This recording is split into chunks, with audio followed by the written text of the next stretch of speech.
Hello. I'm Wei Chen and Penny. Zheng and I are from Arm open source software automotive and industry solution team. In today's solution, we want to introduce our work of porting Zheng to Armv8-R AArch64 platform, and we will introduce current work status and expanded Zheng capability like static allocation and direct map. Armv8-R is the latest generation ARM architecture targeted at the real-time profile. It introduced virtualization at the highest security level while retaining the protected memory system architecture based on MPU. In last year, ARM announced CoreTOS-R82, which is the first ARM 64-bit CoreTOS-R process based on Armv8-R AArch64. Let's start with a quick look at some of its major features for engineers. And it has several features that allow us to design and implement high-performing processes for safety-critical environments, and includes the first one. Oh, sorry. Oh, where's my?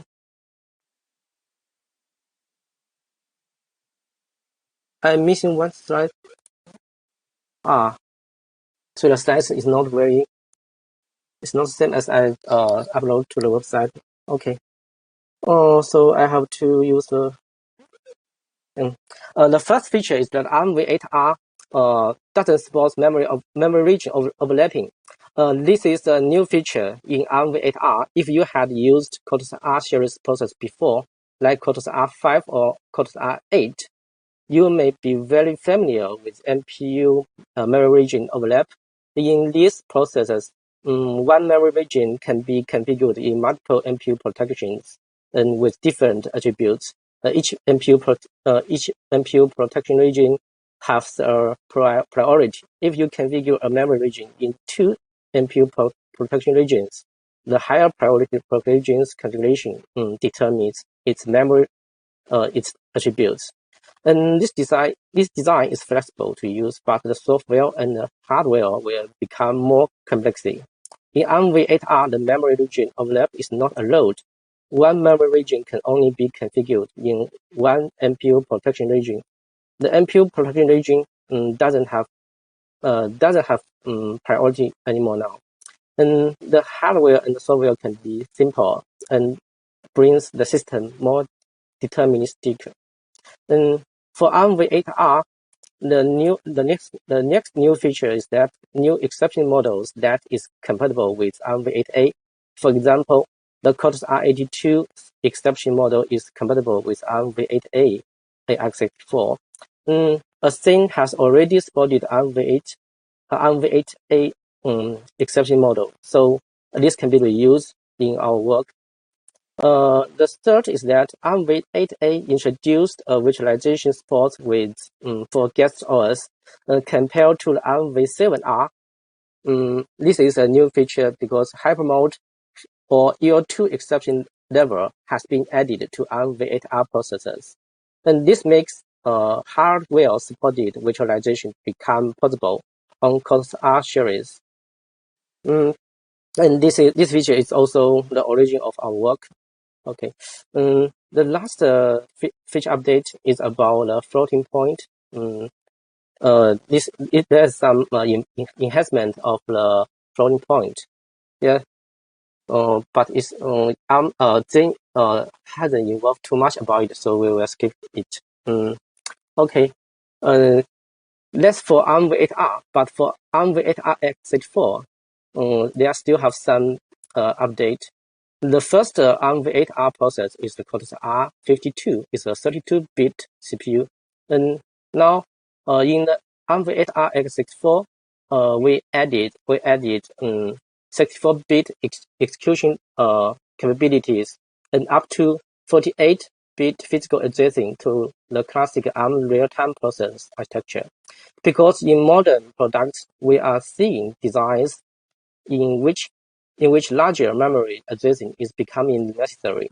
The memory requirements of these products come near to the 32-bit 4 GB memory addressing limit.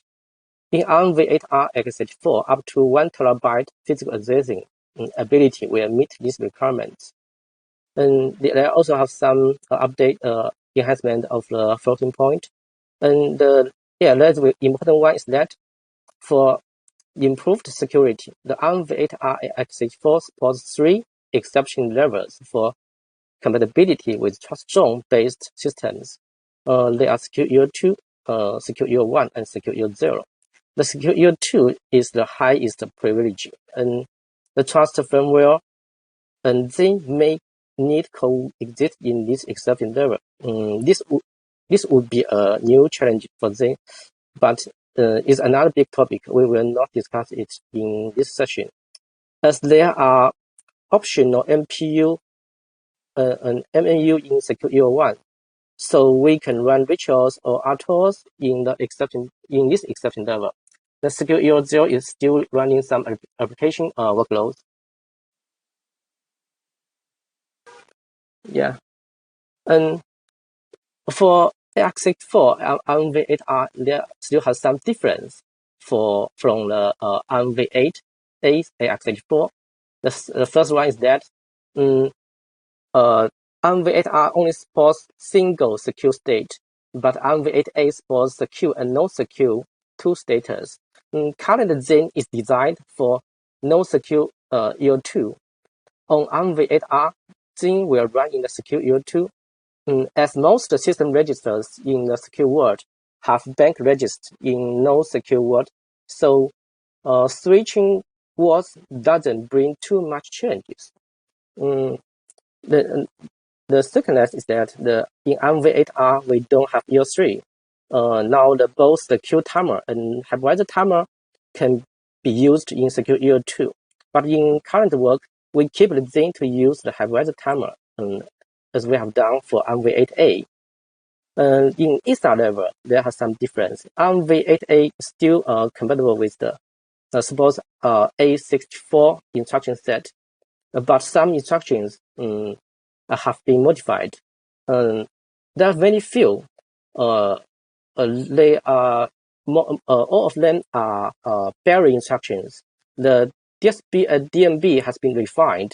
They in their behaviors in year 1 and year 0 are relative to the VMID. And if you run barrier instruction in year 2, the scope will only affect the in year 2. And we also introduced a new instruction, barrier instruction DFB. Yeah. But from the time being, these changes have no effect on Zheng. Yeah. The following two differences are related with what we are working on. The Armv8-R provides a PMSA-based virtualization model. In a PMSA system, we are using virtual address to determine the access permissions and memory attributes. And this is also what Zheng is using now. But on Armv8-R, AArch64 platforms, the PMSA use physical address to determine access permission and memory attributes. This means we must decouple Zheng with VMSA. And currently, the address translation in PMSA, the address translation where flag maps the VA to PA for year 2, flag maps the IPA to PA for year 1 stage 2. This means Zheng could not map physical address to virtual address like it has done with MPU. The mapping and remapping functions could not be supported on Armv8-R AArch64 platforms. At the same time, Zheng lost the ability to translate guest physical address to host physical address. What address that guest gives out is the target address that will be sent to bus. This will have a significant effect on the current working mode of Zheng. How to adapt to these changes is what we focus on in these slides. We are using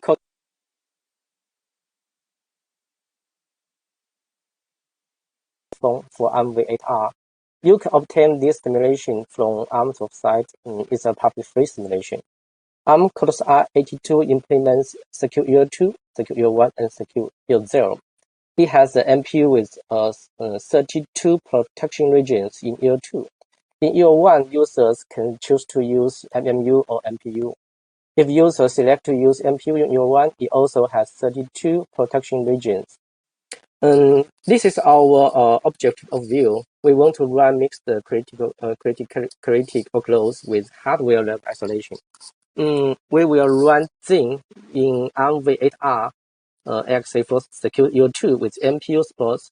Then we want to create 2 virtual machines. For one virtual machine, we will configure it to use MMU in year 1. And this virtual machine will run RTOS like Linux. And it's responsible for running the more complexity algorithms and higher level applications. Another virtual machine we will configure it to use MPU in year 1. This virtual machine will run RTOS like Xavier or free RTOS. It will run some real-time workloads like AArch64 series have been until now.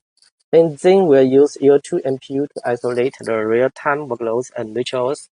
And obviously, once we replace the MMU with MPU in year 2, we will no longer have the 12-bit miss overhead, nor the MMU page table work overhead. The deterministic data access latency for the entire system will be more better. But at the same time, it's also clear that we will lose more flexibility than the MMU. But I think this is a trade-off. Yeah, about the lost flexibility, let's see kind of Zheng memory layout. This memory layout is based on MMU. The physical address space layout of Zheng image memory, RAM, and peripherals may be quite different on different platforms, but Zheng can use MMU page table to reorganize them into the same layout in the virtual address space. This flexibility is now lost with the use of MPU in year 2. Zheng should be linked to the address where it runs from in MPU system. And except Zheng itself, Zheng also provides a virtual machine memory layout template. The benefits from the MMU's stage 2 address translation. Zheng implements P2M table for each virtual machine. Depends on P2M table, Zheng can map discrete physical addresses into a linear guest physical address space. And all guests can have the same guest physical address layout, but after we change to the MPU system, there's no stage 2 address translation. When Zheng allocates memory or assign device to guest, the guest only can see the physical address of their resources. If they are non-contiguous in physical addresses, you may probably run out of the MPU protection regions. And if you allocate too many discrete chunks of memory, which and it also may exceed the max number of guest hours can tolerate. For example, Linux can support up to 128 initial memory blocks. And if we are using current Zheng memory application to allocate memories for guests, there is a probability of allocating more than 128 memory chunks. And this is not a problem in MMU system, but in MPU system, this would be a problem. And so here, let's see the challenges we will encounter in the MPU in a MPU on PMSA system. And if we want to make Zheng to work properly with MPU, first, we don't have year 2 MMU. Zheng depends on year 2 MPU to manage year 2 stage 1 access permission and attributes. Then second, we don't have year 1 MMU stage 2 translation. So guest doesn't have independent guest physical address space and can only use current IPA memory layout. It also depends on year 2 MPU to isolate memory with other guests. Then the third one is that Zheng year 2 stage 1 and the guest year 1 stage 2 are sharing limited year 2 MPU protection regions. The mask protection region number can be 256, but the number of a typical implementation is 32. And current Zheng and guest memory allocation will create more fragment chunks. So what can we do? Okay, I think I will give the left hand to Penny, and she will introduce our current solution. in MPU system to solve these challenges. Penny, can you?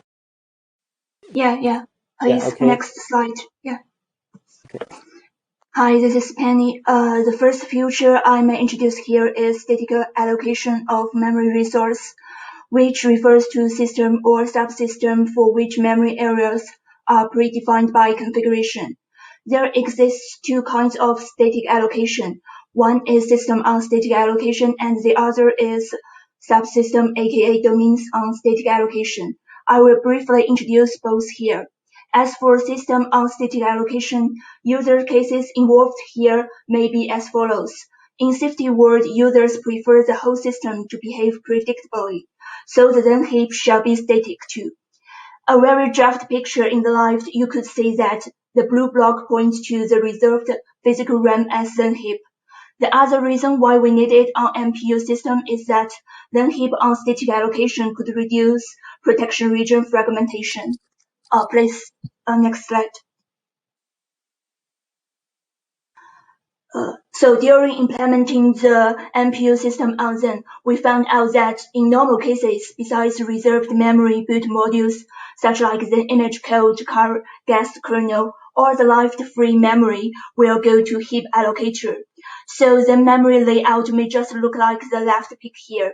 Heap as tiny holes sit across all the memory, and we need to give each memory block one MPU protection region, since they have different memory attributes. See the picture here. There are 4 protection regions. Protection region 2, 4, 6, 8 are all for the heap. But in reality, the number of MPU protection region is small and limited. The way using it like this is wasted. But if we are introducing then heap on static allocation here, the MPU region layout will turn out to be the right, which the arrow points to. Previous 4 pinky scattered protection regions as heap now reduced to 1. Please next slide. Like I said before, the other kind is domain on static allocation. About domains on static allocation, the user cases involved here may as follow. In safety world, users prefer a system having a predefined non-changing behavior, so memory resource for domains shall be static. Statically partitioned embedded system with no DOM 0 shall have statically configured memory resource. And normally, guest RAM allocated through heap allocator could be composed of multiple memory blocks in size of power of 2. Those memory blocks could be scattered and a waste of MPU protection regions. This next slide. Here I list a simple example to show what domains on static allocation looks like in US tree. Domains on static allocation is supported through static memory nodes defined in reserved memory node, with then static memory domain compatible, which are specifying physical RAM blocks as this domain's guest RAM. See from the right picture here, two blue physical RAM blocks are reserved as guest RAM for DOM U1. Please next slide. Another feature I may introduce here is one-one direct map. One-one direct map feature is necessary for MPU system, but still the user cases included here is not only restricted to MPU system.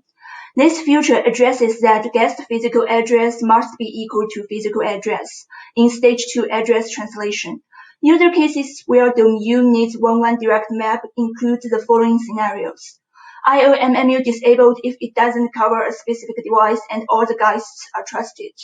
Thinking a mixed scenario here, where a few devices with IOMMU and a few without, then guest DMA security still could not be totally guaranteed. So users may want to disable the IOMMU to at least gain some performance improvement from IOMMU disabled. Another scenario is that IOMMU disabled as a workaround when it doesn't have enough byte ones. To be specific, in a few extreme situations, when multiple devices do DMA concurrently, this request may exceed IOMMU's transmission capacity. IOMMU disabled when it adds too much latency on DMA. For example, TLB may be missing in some IOMMU hardware, which may bring latency in DMA progress. So users may want to disable it in some real-time scenario. The last two are the major reasons why we need 1-1 direct map in the MPU system. IOMMU is not present in the system. This is exactly Cortex R82 belongs to. And the last but not the least scenario, virtualization address translation in EL2 is missing on MPU system. So GPA must be equal to PA. Next slide, please. Here I drew a picture to show you what the 1-1 direct map looks like. I list two domains to compare here. As for domain U1, it is a normal domain. 1 GB guest memory is requested in the device tree through memory property. During setup, the heap allocator will allocate physical RAM of 1 GB as its guest RAM, and this physical RAM will be mapped to the fixed guest RAM 0 base address 0x470. And as for domain U2, it is a 1-1 direct mapped domain. Direct mapped property must be added to device tree, and you could see from the picture. Now it is not mapped to the fixed guest address base address, but the same one as physical address. Next, please. Here I may share some design on the reducing protection region fragmentation. During the MPU implementation, we found out even with Zheng heap on static allocation, the MPU protection region could be in short supply, since the MPU protection region resource is very limited. In general, memory in Zheng system could be classified into 4 classes: Zheng image section, Zheng heap section, guest RAM section, boot module section. And as for Zheng image section, here we do detailed division on Zheng image based on different memory attributes. At most, it needs 5 protection regions to describe. Protection region 1 to protection region 5 in blue. The next is Zheng heap section. Zheng heap on static allocation is supported.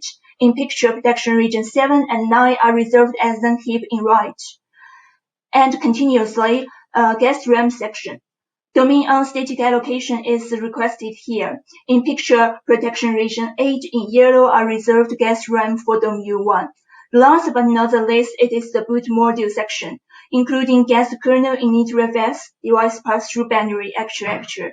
You may say that after initialization, boot modules will be free, then memory will be going back to heap. But at least at some point during boot up, the memory layout could look like the pic drawn here. If 1 protection region for each memory block, it already costs 10, not mentioning that we only bring 1 guest here. Next slide, please. Sorry. Back to the previous slide. Yeah.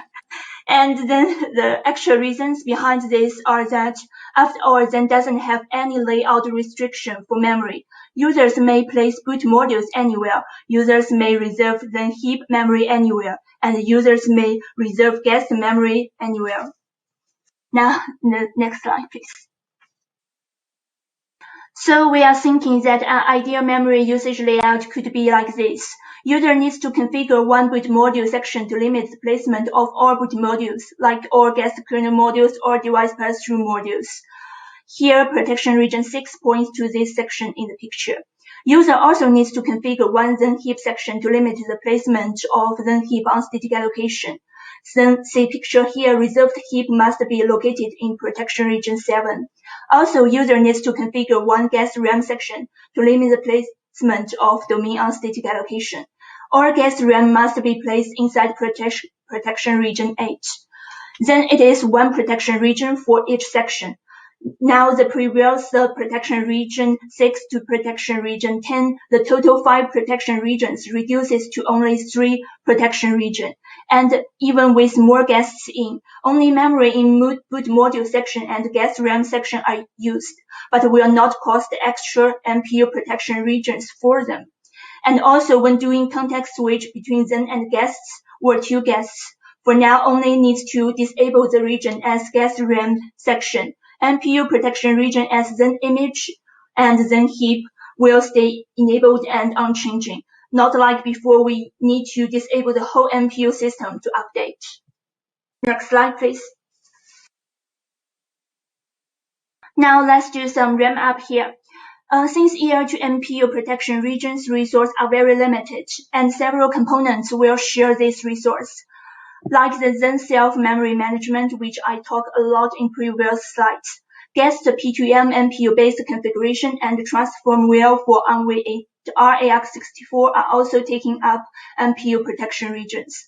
So in conclusion, the pros of restricting memory usage to fixed regions includes like reducing the protection region fragmentation, reducing the complexity of memory management, making the whole system static and forcible, and saving more MPU protection regions for guest P2M configuration, which means more discrete guest memory blocks may be tolerated. And in the future, when implementing virtual devices, it leaves us more MPU protection region to enable for such things like shared info event channel. Next slide, please. And about current status of our work on Armv8-R AArch64. Briefly speaking, Linux and Defi both could run as Zheng guest on Armv8-R82. And our work now completes the following changes. Modify Zheng system initialization to adapt Armv8-R AArch64. Decouple Zheng from PMSA to also support PMSA. And MPU support in Zheng memory management subsystem. And MPU-based P2M to support stage 2 address translation. Extended context switch to cover EL1 MPU related registers. Here I will show a demo on running Linux and Defi on Armv8-R FVP. Please show the demo.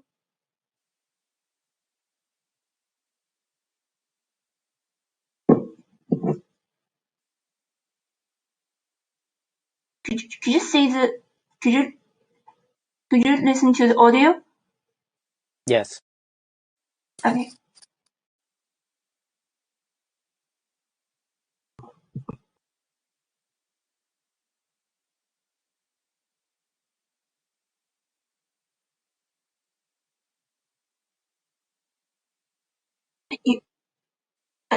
You hear no audio from the video? Yeah, I can.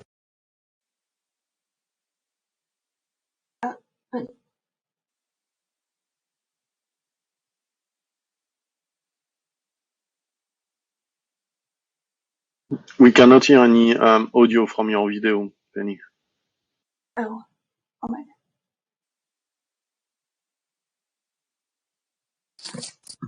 Okay, let's just I will describe here. So there are 4 consoles here, and the first one in the left upper is running FVP R82 script, and now the log is for the Zheng log, and the right.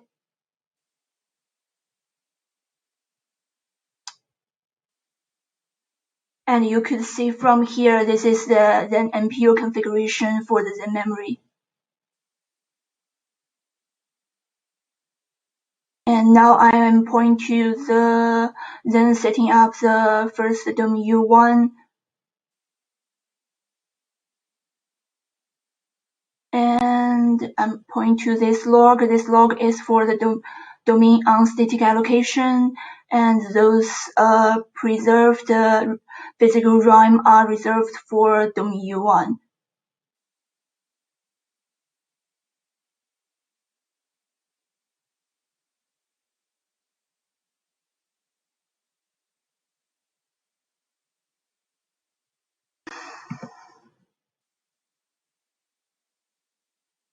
And now it's printing out the early print key of the DOM-U2, and the DOM-U2 is the Linux guest. And you could see from here, which my cursor points to, this is the YART1 for the Zephy guest, and the Zephy guest is running, and they are running the hello world as an init process. And let's back to the YART2, and the YART2 is the runtime console for interacting with the Linux guest. And we are running init script as an init process.